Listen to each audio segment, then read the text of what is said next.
And Vice Chair Diadamo, you have a quorum, and whenever you'd like, the streaming services are operating. So if you would like to commence the board meeting, you're welcome to. And we'll have Courtney go ahead and bring down the presentation. Okay. Good morning, everyone. I am Doreen Diadamo, Vice Chair of the State Water Board, and today is Tuesday, March 2nd, and I would like to call this meeting to order. I'll begin by introducing our board members and staff. With me today are my fellow colleagues, Board Member Tam Dodek, Board Member Sean McGuire, and Board Member Laurel Firestone. Also, our board executive staff, Executive Director Eileen Bishop, Chief Counsel Mike Loffer, Chief Deputy Director Jonathan Bishop, and Chief Deputy Director Eric Oppenheimer. And Clerk to the Board, Janine Townsend, and assisting her is Courtney Tyler. Good morning, everyone. I would also like to let you know that this meeting is being webcast and recorded, so when you speak, please say your name clearly into your phone or your microphone on your computer. Also, as a result of the COVID-19 emergency, we are conducting today's board meeting via video teleconference. In order to comply with public gathering limitations and physical distancing requirements, and as authorized by the governor's executive orders, there is no physical meeting room. For people who only want to listen or watch the meeting, the board's customary webcast is available. We are receiving presentations and public comment through a Zoom meeting platform. If you intend to present or comment or think you might be interested in commenting, you should already be in the Zoom meeting room using the meeting ID provided on the board's website and the password you received from the clerk. If you've not already received a password, you can email the clerk now at commentletters@waterboards.ca.gov, and she will email you a link to sign up on the virtual speaker card list. For those in the Zoom meeting, you will be on mute and your camera turned off until it is your turn to speak. The clerk will then unmute you and ask you to turn on your camera if you have one. When you are done speaking and the board members have completed asking questions, you will be placed on mute and your camera turned off. Okay, so now we're going to turn to our first item, which is presentation of Gold Superior Accomplishment Awards. And Karen Mogus will be making the award presentation to two separate teams, Toxicity Team and PFAS Data Analysis and Visualization Team. Good morning, Ms. Mogus.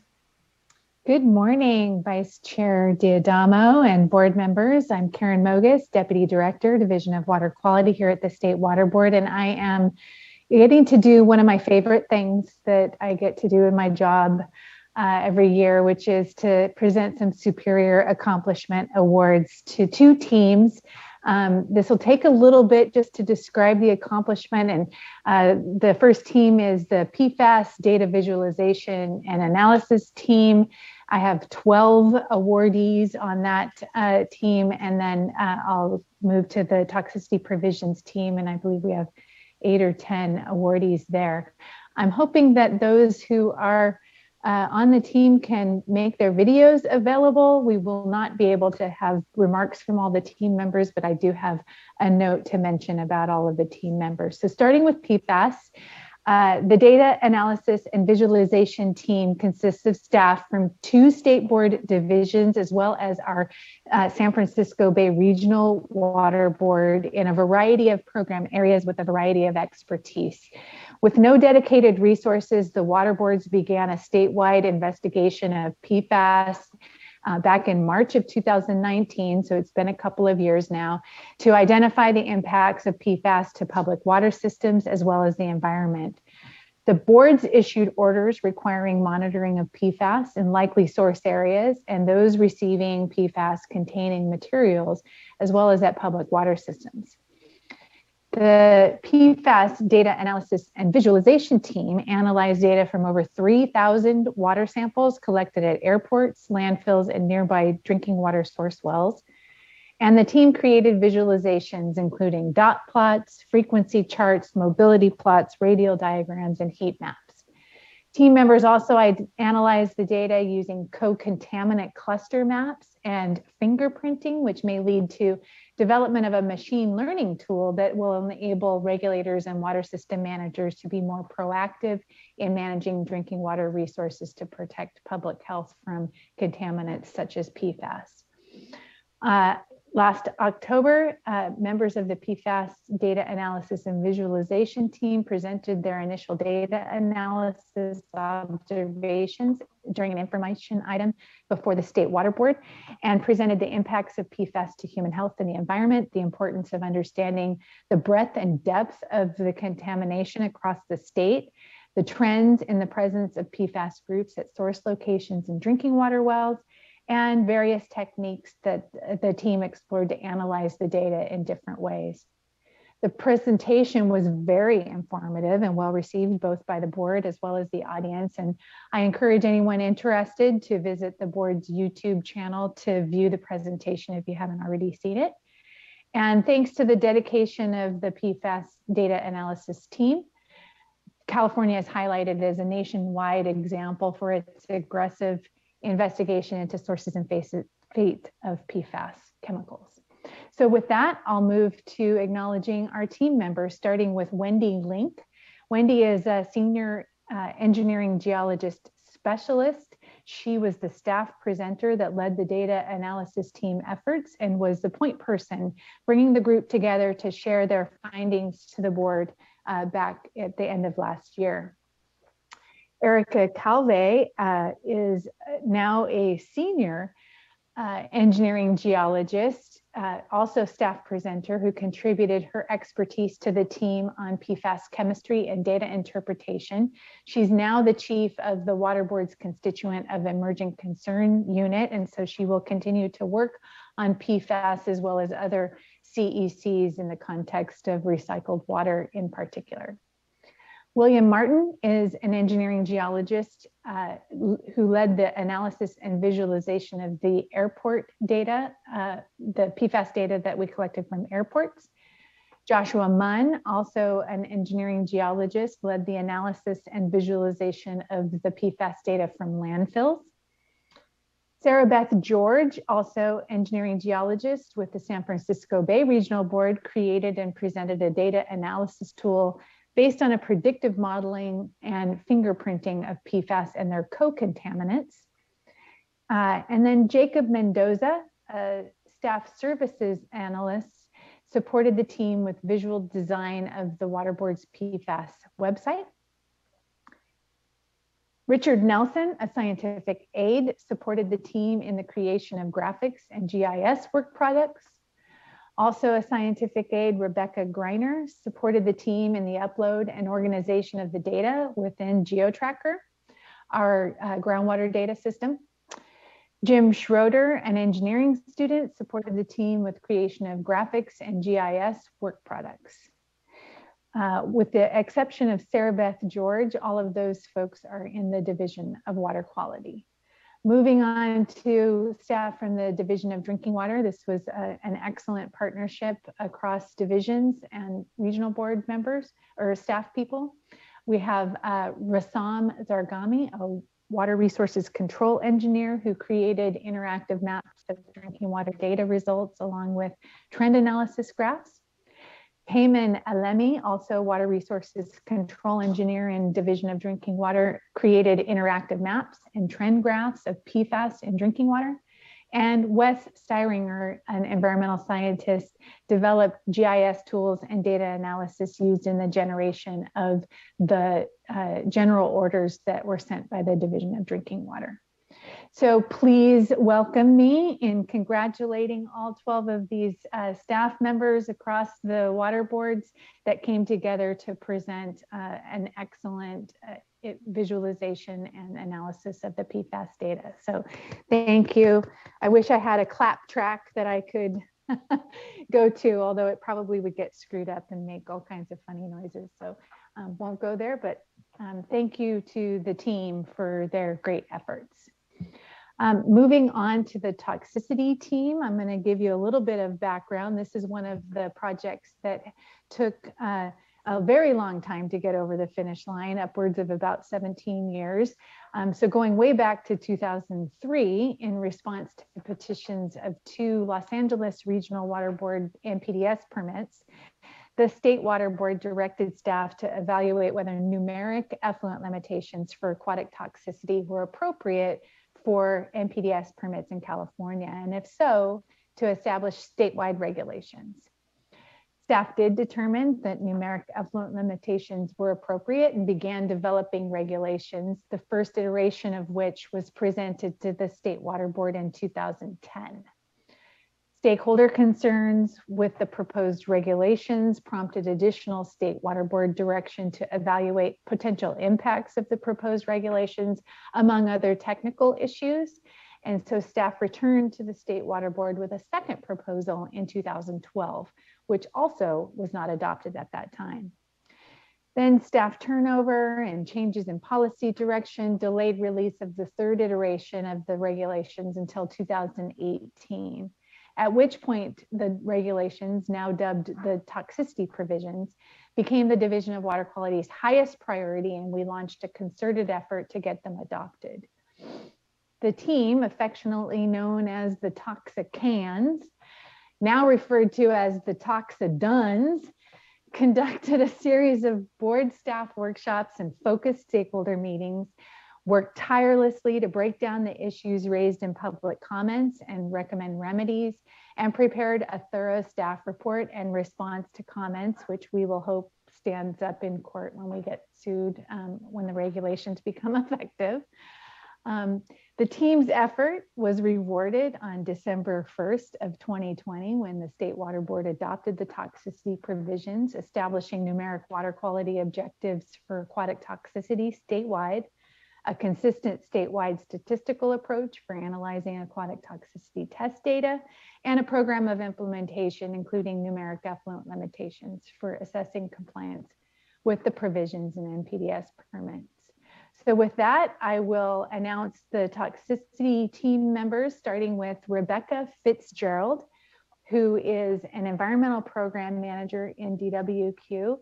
She took over DWQ standards and assessment section in 2017, inheriting the toxicity provisions project from many of you will remember Rick Rasmussen, who retired in 2017. Rebecca got up to speed quickly and led the team to success with both grace and perseverance. She was awesome.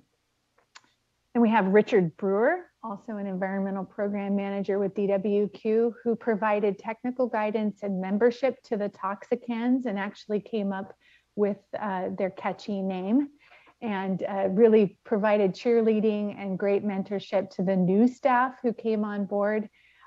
This project had many new staff starting in, and this team is no exception. And Rich was instrumental in making sure that they had the resources they needed and the support they needed to get the job done. Zane Paulson is a senior environmental scientist with DWQ who supervised the team and managed the overall project through multiple iterations of the provisions and staff report and preparing the response to comments. Being the senior ES, he also was responsible for getting orienting new staff to the project. I didn't ask Zane how many new staff he brought onto this project, but it was several.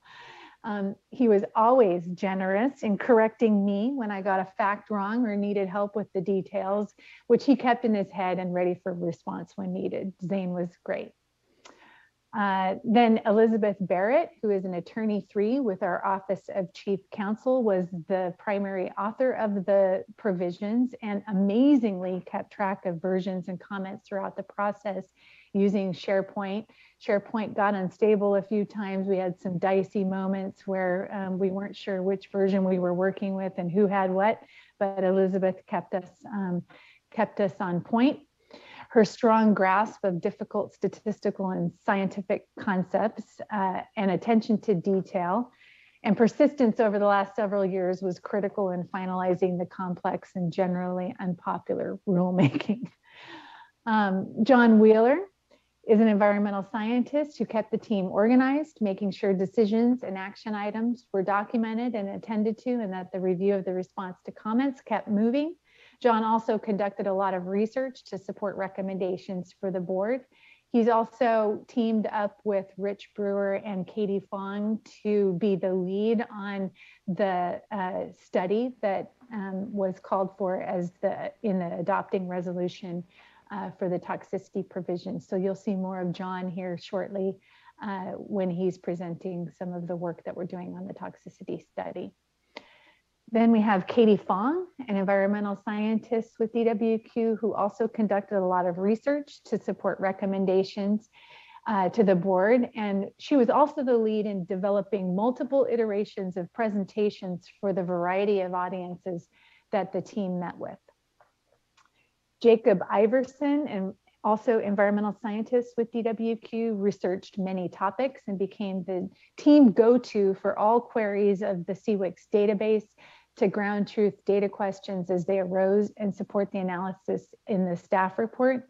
I do want to make a shout out quickly to Renan Waregi, who also supported the team in all of the queries of the SWRCB database and gave sort of some background expertise in NPDES permitting along the way. Then we have Steve Camacho, environmental scientist with DWQ, who also provided research support to the team, as well as writing responses to comments and editing and working in the background to make sure the team was successful. And finally, I want to recognize Brian Ogg, an environmental scientist with the Office of Information Management and Analysis. Before leaving the project in DWQ to join the OWIMA team, Brian was the lead project manager and worked extensively on the earlier iterations of the provisions. He was one among several staff who worked on the project over the years. He has remained here with the water boards, thankfully, and provided assistance as we got it over the finish line. So wanted to make sure we recognized Brian Ogg as well. And as I mentioned, there's many, many more people who were involved in this project that made it happen and helped support getting it over the finish line over the years.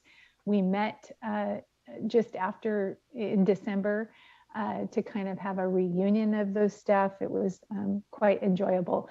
But at any rate, please join me in congratulating the Toxaduns team, who just did a fabulous job of getting this complex project over the finish line. And now they're working to develop some training and get it implemented. So thank you so much to all of the team members, and I'll give a virtual clap to the team. And thank you for your time this morning, board members, and listening to my long description of both of these teams. But I think it was well worth the time to recognize a couple of really big jobs well done.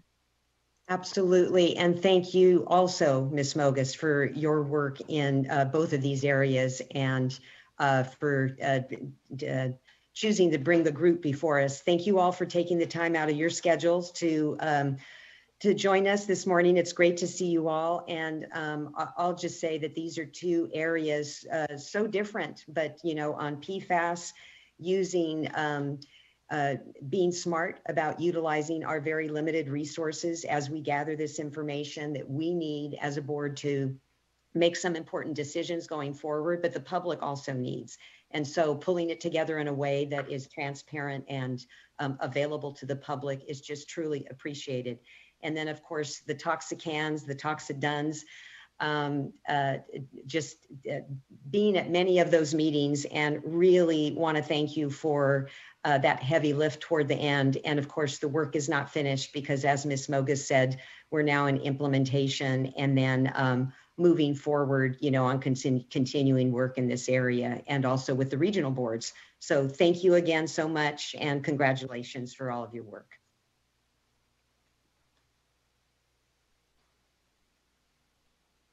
Okay, with that, we will now move on to a public forum, and the board will hear from any person wishing to speak about any matter that is not pending before the board. And Vice Chair Diadamo, we have a number of public speakers The first of which, and for folks who are following along, they should be able to look on the, actually the feed is not going up. Instead, you're seeing me. You'll see a scroll that indicates who the upcoming speakers are. And today we're going to start with Catherine Perria. Ms. Perria, you'll be asked to unmute, and if you'd like to go ahead and turn on your camera.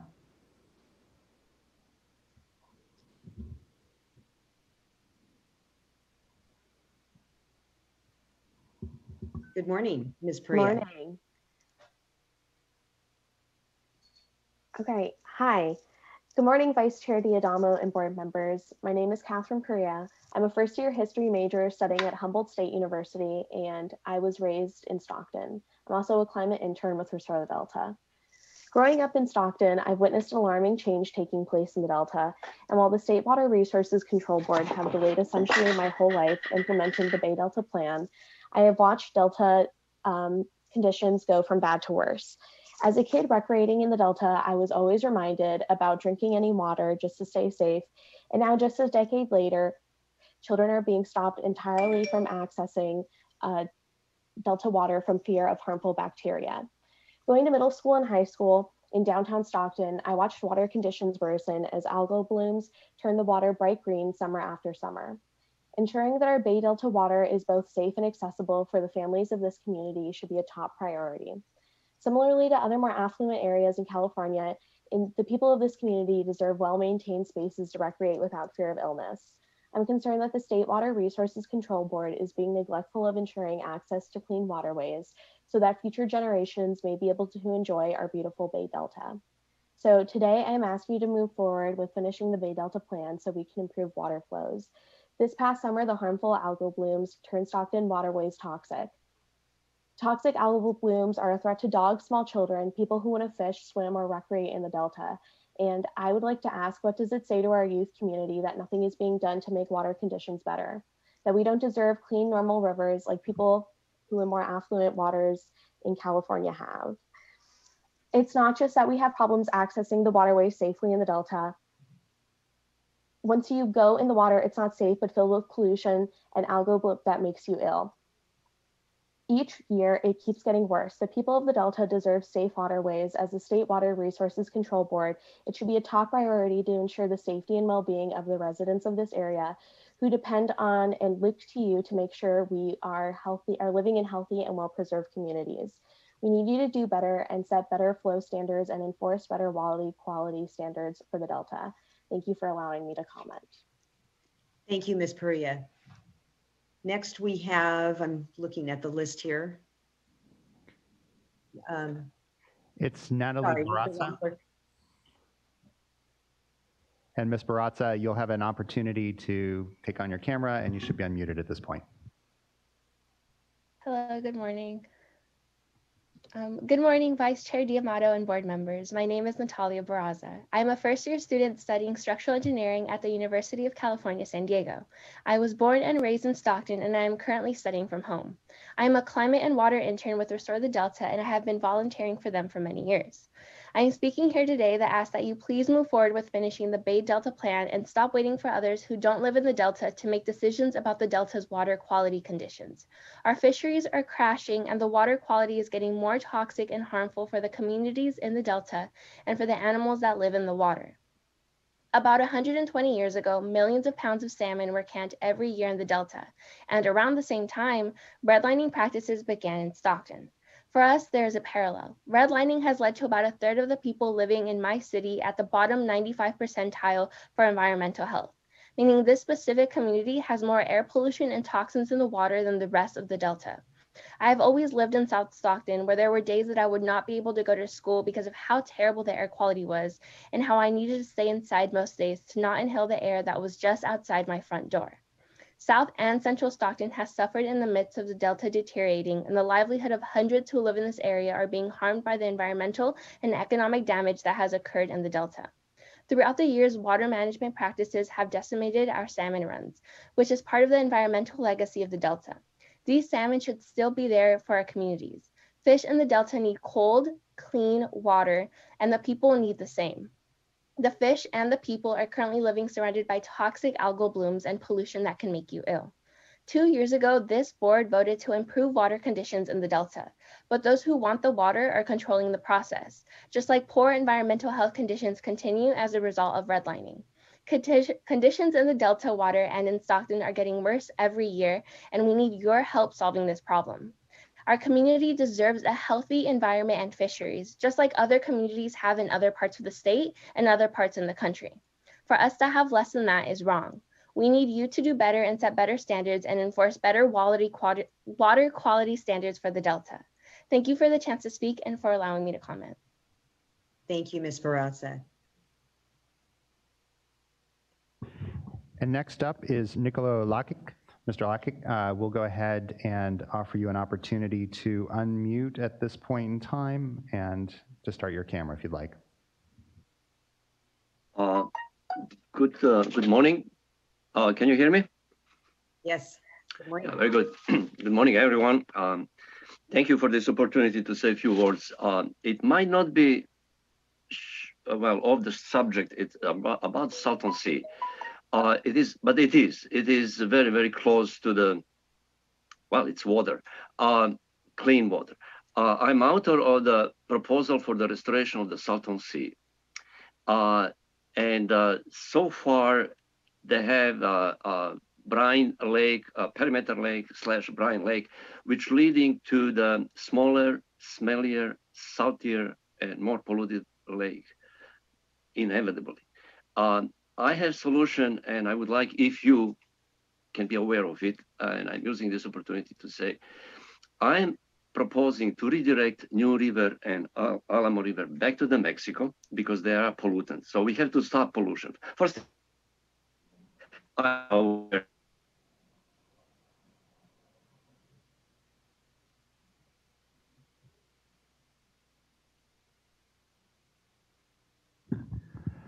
So, Mr. Lakic, we seem to have lost the connection. I'm going to offer you the opportunity and actually what we'll do is we'll go ahead and turn off your camera and see if we can proceed just with video, or pardon me, just with audio, which takes up a little less bandwidth.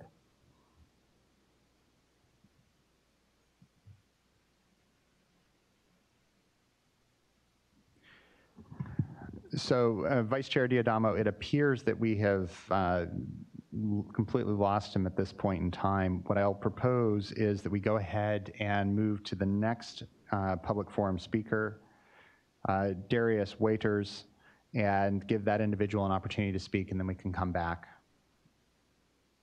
if Mr. Lakic is able to join us. All right. Oh, there we go.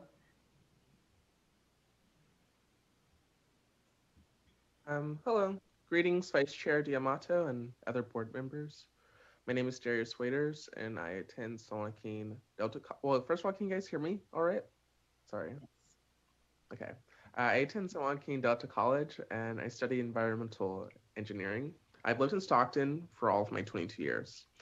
And I am currently a climate and water intern with Restore the Delta. Today, I'm here in support of you completing the Bay Delta plan, because its progress is very much vital to the preservation of our natural environment, as well as the preservation for recreation and commerce that depend upon it.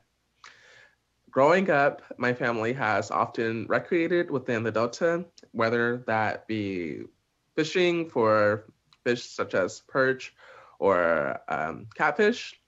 And fishing was a habitual and traditional practice for my family, particularly my father and I. Unfortunately, this tradition could not perpetuate because out of concern for the health of his family, my father chose to discontinue having us recreate upon the Delta because it was not safe for us to do so. The harmful algal blooms that are riddled throughout the waters physically made boating through them very difficult, as well as the poison and pollution that they brought to the environment, making it threatening to small children and dogs, as well as people that may physically interact with the waters. And the pollution present in the water greatly increases over time, and making it more and more unsafe for individuals to recreate in over the years. People that dwell within the Delta very much deserve to be able to enjoy their own environment as well as use of fisheries. And I believe that I deserve these abilities as well. And that is why I'm here today supporting the Bay Delta Plan, because you all agreed 2 years ago to move forward with this and to provide more water flow for our environment and to decrease the pollution that is currently within our environment. Thank you for allowing me to comment today. This concludes my statement. Thank you, Mr. Waiters, and thanks to all the students that have taken time out of their schedules from studying to also advocate. And we just appreciate you taking the time to appear before us today, and good luck with your studies. All right, now we'll go back to you, Mr. Lockett. Thank you. Can you hear me? Yes, Can you hear me now? Hello? yes. Oh, thank you again for the opportunity. Salton Sea is big problem. The lake, with current course of action, the lake will be smaller, smellier, saltier, and more polluted. I proposal a radical change, and I'm graduate engineer architect. I work on this 12 years. I have very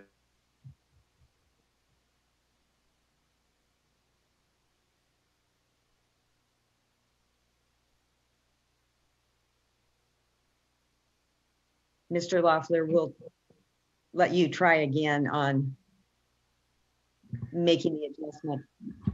Yeah, we'll take a quick crack and see if we can stop his video and give him a chance to just come through on audio.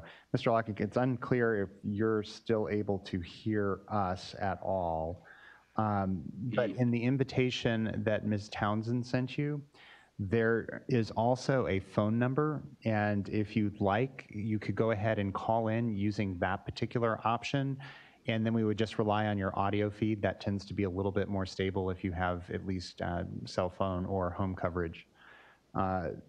What I would propose, since we've now had Mr. Lockett attempt twice to join us for this session, is if he doesn't come back right away, we could at least move to the minutes and then try to give him an opportunity before we move into the action items. Sounds good. So Mr. Lockett, are you able to hear us at all at this point? We know we've stopped your video, but theoretically your audio is still available. Yes, I can hear you. Can you hear me? Yes, we can. So if you would like, you can go ahead and continue your presentation. We'll keep your camera down, and that should help with some of the connection issues. Sure. Okay, no problem. So the Salton is very big problem, and I have solution for it. What is solution? Well, the lake is 220 feet lower than the ocean, and it means does not have outflow. It has inflow. It has New River, Alarm River, has white water. They're mostly runoff water from nearby farmland. They're contaminated with pesticides, with fertilizer, and other pollutants. So what I am, and we're losing by evaporation about 6-7 vertical feet every year. So lake will be smaller, smellier, saltier, more polluted every year. Now, after quantification settlement agreement, we have about 1/3 less water from Colorado River. So that will increase. We are facing environmental disaster. It's catastrophe. It's coming. Will be toxic dust storm. So what I'm proposing is to divide lake on 3 sections with 2-lane roads. By the way, my proposal is under review by the state at this very moment. I hope will be accepted. But very few people knows about it. And since you are expert in environmental engineers relevant to the subject, I would like to let you know, to inform you about the existence of it. I'm proposing to redirect New River and Alamo River back to the Mexico. They will be happy to have it, to refill Laguna Salada nearby and reestablish flow to the Gulf of California, Sea of Cortez, in return to give us corridor with pipeline 48 inches with service road to fill central part of the lake, not just lake. We have to divide lake first on 3 sections: north, small; south, a little bit bigger; and huge central sections. North and south will be enough. We can cover that with quantification to be in harmony with quantification settlement agreement. Will be less than 500,000 acres feet, enough. Central part, we don't need to worry anymore. Now we can bring seawater from the ocean. Now, I'm using special design, using gravity, vertical circulation. Since we don't have natural circulation, what I'm doing is salty water has high density and has tendency to go to the bottom. I'm taking that brine from the bottom and I'm putting that in my design, geothermal power plant with completely closed loop system. There's many boilers, will be many power plants. So I'm taking high salinity water into boilers, producing electricity, and have byproduct potable water and brine, which can be used for extraction of lithium. So I'm bringing from ocean less salty water. So I'm taking high salinity out and bringing less salty water. So we can equalize salinity of the lake with salinity of the ocean in a few, 2, 3, 4, 5 years. Then we can condition for tourism. We can have wildlife sanctuary north with mangrove tree and birds and few islands. We can divide lake with 2-lane roads. With every few miles will be pier, restaurant. It would be attraction. It would be like Disneyland. What we have right now is horrible. I am proposing, and I hope it will be accepted now. I don't know how much time I have. I would need 2 hours to explain you how to harness geothermal energy, how to produce lithium, how to import seawater.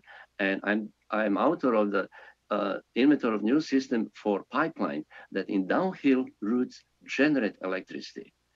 That electricity can be used for horizontal and uphill route. I'm proposing from Long Beach 1 corridor and 1 from Sea of Cortez. Why? Because we want to get rid of New River and Alamo River back. I just don't want to give them for free because they're charging $50 million for 1 million acres feet of seawater. So by giving them New River and Alamo River, in return to get corridor to import seawater. In that ways, we save 50 millions a year. And that corridor can bring about 1 million acres feet, 48 inches pipeline only. Another corridor from Long Beach, we have to overcome elevation about 2,700 feet. I'm using pipeline as a foundation. Mr. Lockett? Okay. Yeah. Thank you very much for sharing some information with us today about the proposal that it sounds like you have presented it to the Resources Agency, and thank you for informing us of the proposal. We appreciate the time that you've taken. Thank you very much for giving me that opportunity. Okay, now we'll move on to, do we have any other speakers, Mr. Loffer, under public comment? That is it for our public forum speakers today. Okay, and then we will now move on to consideration of the minutes from the February 2nd and February 16th board meetings. And I will entertain a motion, but I think we'll need to either split these up or somehow note, because I was not present at the February 2nd board meeting.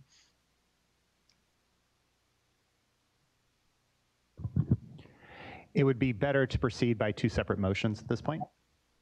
All right, so I will entertain a motion for adoption of the February 2nd board minutes. So moved. I'll second. Okay, Ms. Townsend, if you could please call the roll. Board Member Dodek, Aye. Board Member Firestone, Aye. Board Member McGuire, Aye. and Vice Chair Diadamo. Abstain. Thank you. All right, and now we'll consider a motion for the February 16th, 2021 board meeting. So moved. I'll second. Okay, and Ms. Townsend, could you please call the roll? Yes. Board Member Dodek, Aye. Board Member Firestone, Aye. Board Member McGuire, Aye. and Vice Chair Diadamo. Aye. Thank you. Okay, so approved. And now we'll move on to our informational item number 2, which is an update on the board's actions and responses to COVID-19.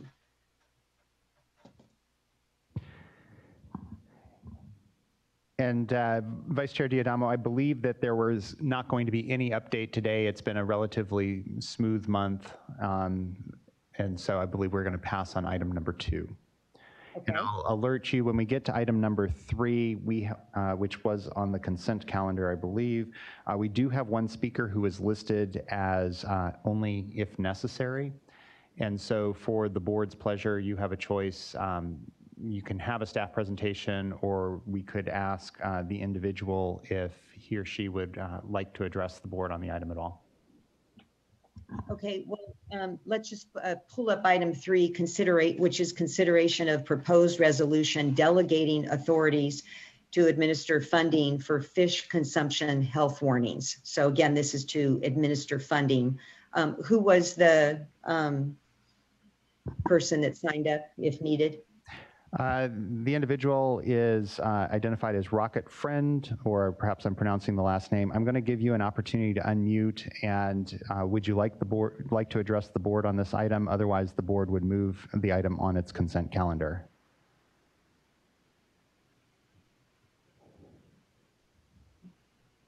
Can you hear me? Yes. All right, thank you. My name is Rocket Friend. I am attending California State University Channel Islands, and my major is in environmental science. And my question was more or less on what kind of development or planning do you have on to improve the management of fish consumption?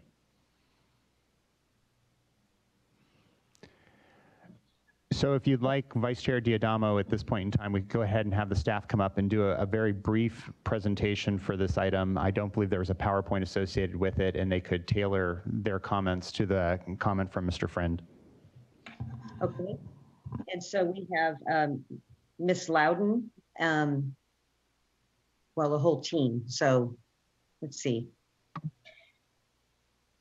Ms. Tosny, good morning. Good morning. Good morning, Vice Chair Diadamo and board members. Really, this is a fairly straightforward item.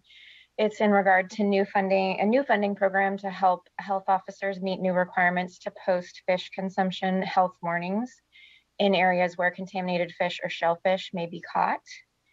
And the objective with the resolution is to delegate necessary authorities for the administration of a current $380,000 allocation, and then any future appropriations for the same purpose to the Deputy Director of the Division of Financial Assistance, essentially giving the division authority to execute grant agreements and administer the funding. In regards to the question that arose, the focus of this money is primarily on ensuring that information from the Office of Environmental Health Hazard Assessment, they produce site-specific health advisories, and the objective here is to ensure that the information from those advisories is put out into the public and displayed prominently in areas where fishing of contaminated fish is likely to occur. So that's really the focus of the funding, and I am happy to respond to anything else more specific. All right. Thank you, Ms. Tosny. Mr. Friend, did you have anything else to say? No, that is all. Thank you. Right. Well, thank you for your participation here. So I will now entertain a motion for item number 3, the draft resolution. I'll move to adopt item 3. I'll second. Okay. Ms. Townsend, would you please call the roll? Yes. Board Member McGuire. Aye. Board Member Firestone. Aye. Board Member Dodick. Aye. Vice Chair Diadamo. Aye. Thank you. Okay. With that, item number 3 is approved. And now we'll move on to item number 4, informational item, which is a proposed notification and response levels for, I'm not even going to attempt to say this, PFBS. So Mr. Polhemus, maybe you can help me out here so that the public is aware of how to say this. And this is a presentation that you will be providing. Yes, thank you, Vice Chair Diadamo. Fellow board members, this morning we are presenting the first of its kind, where we're following a new procedure, bringing notification levels as information items to the board per new statutes effective January this year. This is the first one. I'm not going to attempt to pronounce it either. I'm going to say PFBS. It is one of the PFAS compounds that we face here in California, found prevalently throughout the state. And it's one of the, as you recall, PFOA and PFOS are two that had notification levels previously issued by the Division of Drinking Water here in California, and is being addressed throughout the nation. There were 7 others that we had found in our testing. This is one of those. We had requested OEA provide recommendations for other notification levels. And with that, we'll do the presentation and explain how we got here and what's going on. So if I may call for the PowerPoint, I'll introduce our speakers today. So giving the presentation will be Dr. Eric Migolino. I always got to get my mouth right when I'm saying his name. My apologies, Eric. And then Dr. Vince Cogliano and Elaine Kahn will be doing the presentation, and then I will conclude at the end. So Eric, it's all yours.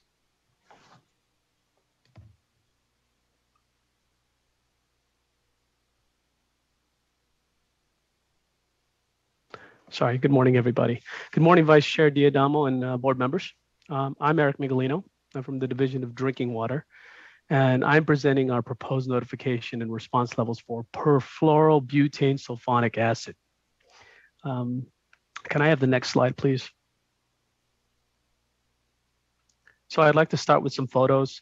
Fortunately for us this morning, we're joined with our colleagues from the Office of Environmental Health Hazard and Assessment. That's Dr. Vincent Cogliano and Dr. Elaine Kahn. In our audience today is our Division of Drinking Water Management, Darren Polimas, Deputy Director, Robert Brownwood, Program Management Branch Chief, Randy Barnard, our Technical Operations Sections Chief, and Melissa Hall, our Regulations Development Unit Chief. So if I can get to the next slide.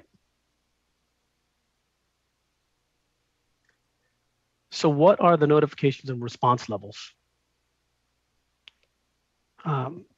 As defined by statute 116455, notification levels are non-regulatory health-based advisory levels.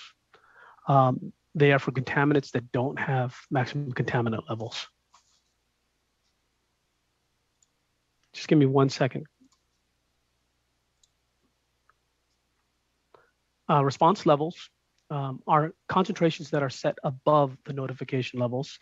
They're a level at which the Division of Drinking Water recommends an action to reduce public exposure. Now, historically set, response levels when they are related to a non-cancer risk, those response levels are set at 10 times the notification level. For risks that are associated with cancer or risks that are associated with chronic exposure, those response levels are set to 100 times the notification level. If I could have the next slide, please. Well, since the 1980s, the Drinking Water Program has established 95 notification levels. Currently, we have 31 notification levels. 40 have gone through a formal regulatory process and now have MCLs, and 24 have been archived. Can I have the next slide, please? Now, there are requirements for establishing notification levels and response levels. Health and Safety Code 116456 requires public notification through internet posting and email. It requires electronic links to what we propose as a notification level and response level. Links to complete study or studies that we relied on to derive that notification level and response level. And if applicable, as in this case, the technical documentation or recommendation from the Office of Environmental Health Hazard Assessment. And then finally, we're at this stage, an informational item at the State Water Board. Could I have the next slide, please?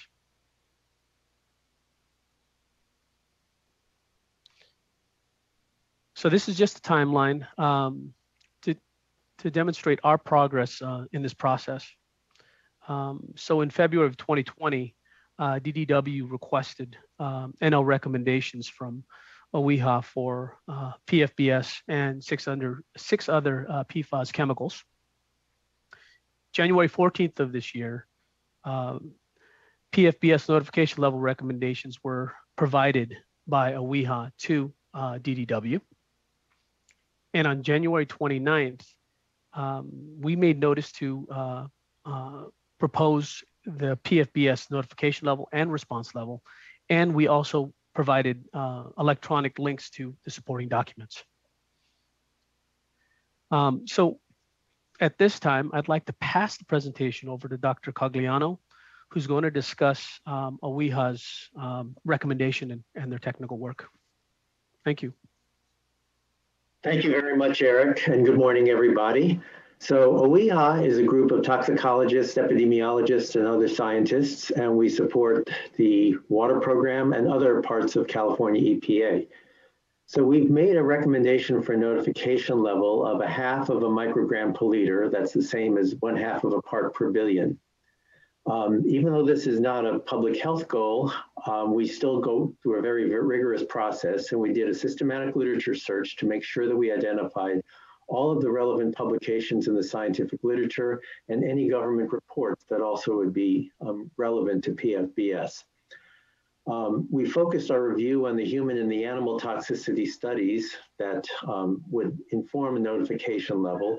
And we made sure that we looked at the US EPA's recent draft toxicity evaluation to make sure that they didn't have any studies that we might have missed.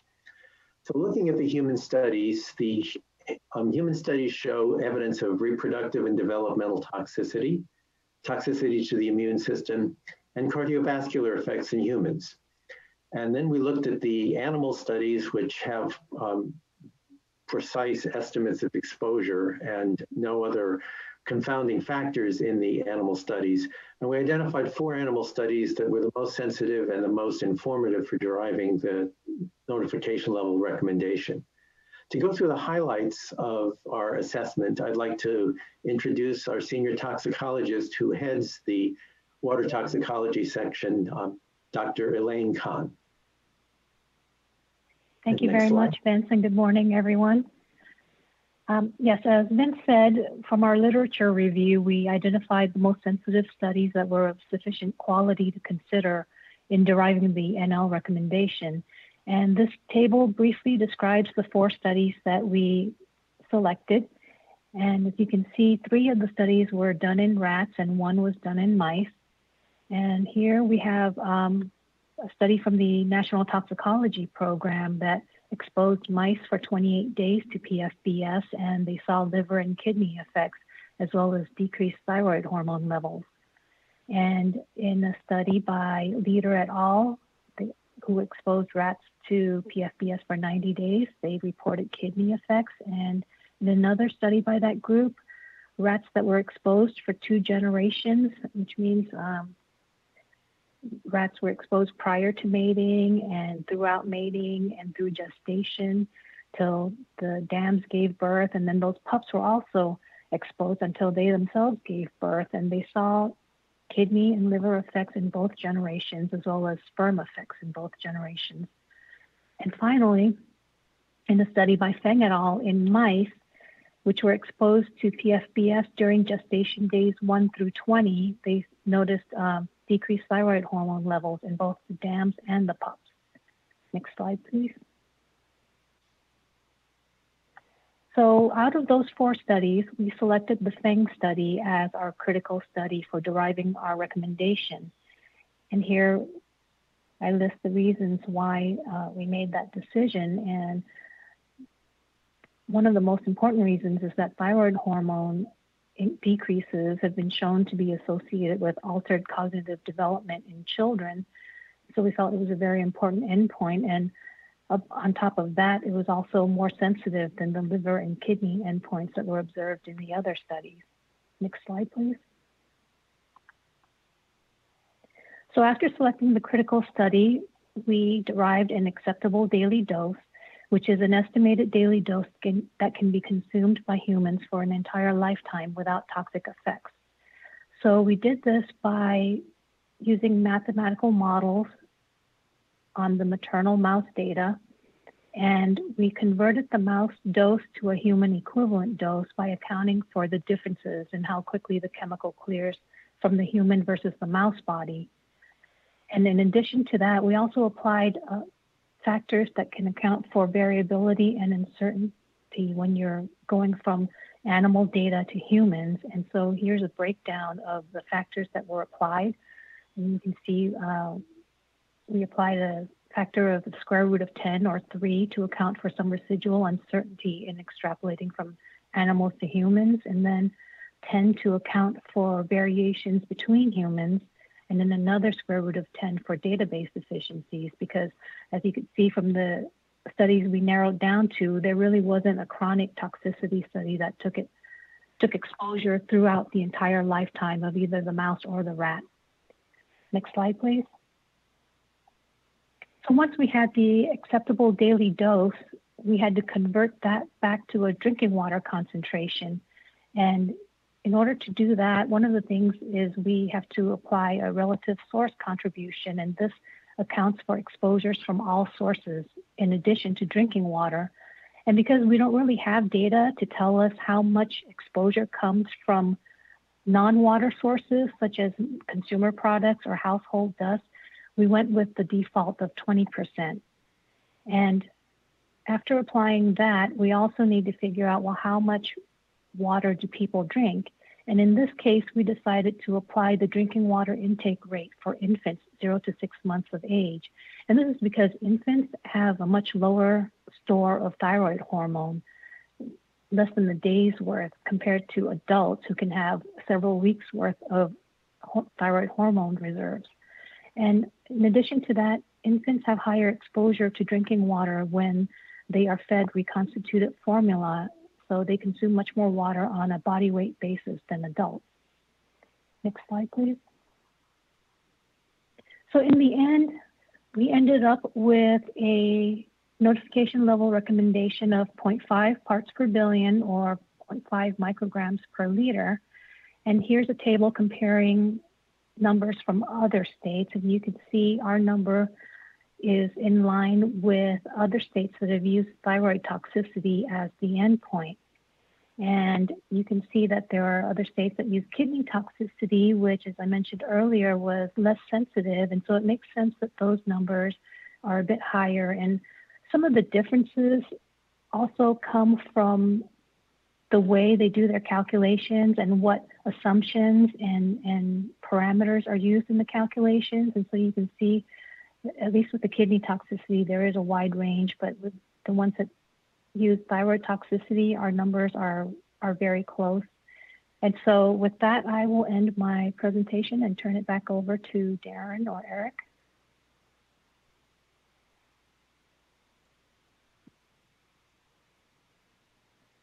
Thank you, Eileen and fellow presenters. So to conclude, the division is proposing to make the NL recommendations in line with OEA's recommendation. So proposing an NL for PFBS of 0.5 parts per billion, and then establishing the response level at 5 parts per billion or 10 times the notification level. I will note that from the data we have to date, the highest level in a water system is 0.13. Of course, we could discover later as we expand our testing, and that's happening this week where we're testing around Department of Defense sites. Will join the other data we're collecting here shortly, and we could discover that someone is there. But at present, no water systems are above the notification level that we're aware of by quite a margin at this point. So That concludes our presentation. We're certainly interested in comments from the board members and the public, and we'll take those as you direct, Vice Chair. Okay, thank you, Mr. Polhemus, and thank you all for the presentation. Do we have, Mr. Lawfer, do we have any? No, there are no public commenters for this item. Okay. Well, I'll turn to my colleagues. Do any of you have questions or comments? I just want to say thanks, and I know this is the first time I'm going through this more public process, and I think it's great to have that opportunity for the public to follow. I know this one was less controversial in terms of immediate impacts for water systems and consumers concerned about exposure, because we're not seeing that at this point above any kind of notification level. But just appreciate the process and the work, and I think it's great to have that more public process. So thanks. Thank you, Board Member Firestone. Any other questions? Yeah, just echo those comments, and thank you for all the work and just being proactive in establishing, providing these recommendations for the notification and response level quickly. Question for you, I suppose, though, is, this was one of 7 in a suite that you submitted, and just wondering if there's some sense of timing for the other 6, because as I recall, we were trying to move forward rapidly with notification level recommendations for those constituents which we saw occur more frequently in our monitoring efforts over the last couple of years. So I just wanted to hear some sense of when you think you might be coming back. Yeah, I'll let either Vince or Elaine take that question. They're the ones busy working on the recommendations for us. Yeah, thank you very much. Yes, we are indeed busy working on those. We have already started literature searches and are looking at the studies and the adverse health effects that they show for the other 6 PFAS chemicals. Right now, though, our staff is working full-time on finishing the draft public health goals for PFOA and PFAS. And as soon as we release those, then we'll update the literature search and then look at the database to see how we can most efficiently go through that and release notification level recommendations for the other chemicals. I do think that that'll probably take through the end of this year for the first one. So, but we'll have to see based on how we can most efficiently go through that database. Okay, I had a couple of questions on the slide that showed the comparison to what's being proposed here and what are the notification levels in different states. What's the timing to the extent that you have this information? When did other states act? Has it been fairly recently, or are we lagging behind other states? Just curious on timing. That's a good question. I don't know if we have the exact times, but I do know that some of those are over a year old where states acted early. Some of the numbers were obviously based on different data. The data changes all the time as we proceed. So I don't know if Vince or Elaine have a feeling for that as well.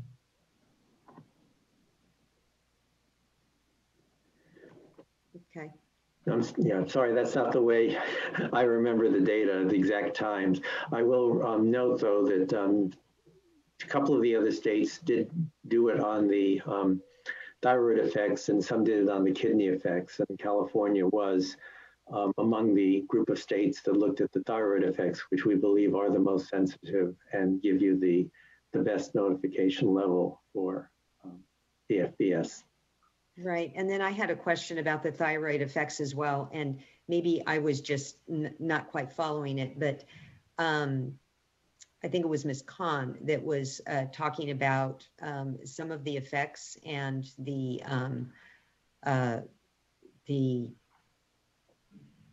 correlation to brain development. So I didn't quite get that connection on the thyroid effects. Yes. So studies have shown that when infants or when fetuses or infants are exposed to chemicals that decrease thyroid hormones, it can result in cognitive developmental effects. So thyroid hormone is a very crucial hormone to have during pregnancy and in early childhood development. So when those levels go down, especially at a stage where the infant doesn't have a large store of thyroid hormone to make up for any decreases, that can really have severe effects on cognitive development, as well as other developmental endpoints. Okay. And just curious, have there been studies on, okay, so this is neonatal, or you said infants? Yes, infants and in utero exposure. So, you know, when it occurs during fetal development and early childhood development, it can span that length of time because the brain development is still occurring. Yeah, and that's regardless of the infant's nutritional source, whether it's breastfed or formula fed? If they're getting the chemical through breast milk or through water, as long as there's a decrease in thyroid hormone, then that's where we're concerned that an effect could happen. Okay. All right. Well, thank you. Thank you for your work on this and for the other chemicals as well, and the ones that you'll be keeping track of. It's going to be an ongoing job for the division. So thank you very much. And thank you, OEA, for your partnership. You're welcome. Okay. Now we'll move on to item number 5, board member reports.